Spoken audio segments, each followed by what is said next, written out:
Welcome back to the channel. Just wanted to quickly recap the Pistons-Raptors game from the other night. Heartbreaking loss for the Raptors, but Kyle Lowry played great. Jeremy Lin drew the start, and he struggled, going 0 for 8 from the field in 25 minutes. And just my general observations from that game were that he was taking shots, but they just weren't falling. He took threes, he took layups, but they were just near misses.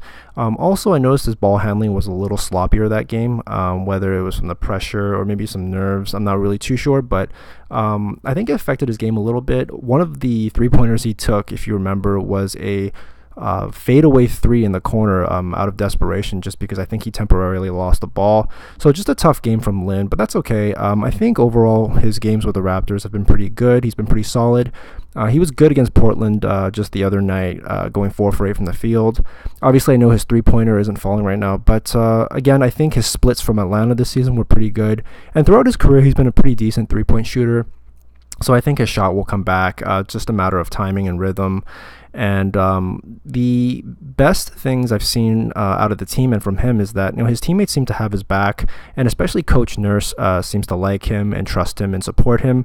If you remember from his previous stints from the Lakers and the Rockets, Byron Scott, Kevin McHale, the coaches there, they would pull in for any perceived small mistake. So here he's got a long leash, it seems, and he's got a very supportive infrastructure, so I'm encouraged by that. What I do want to see from him going forward as far as improving goes is I want to see him become a more dynamic and effective scorer in the pick and roll and in isolation. He needs to threaten the defense a little more and be more effective with his shot, because that'll open up his playmaking. If his shot's not falling and his scoring isn't there, then the passes he makes aren't going to be effective. It's just going to put his teammates in a tougher scoring position. So I just want him to be more dynamic as a scorer in the pick and roll and in isolation, which I think he's capable of doing.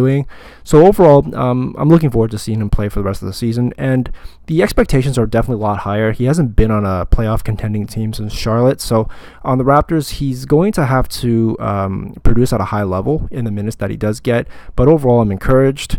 Drop a comment below on what you think is happening with his game and what he needs to work on. And if you like the video, hit the like, subscribe, and I'll catch you in the next one.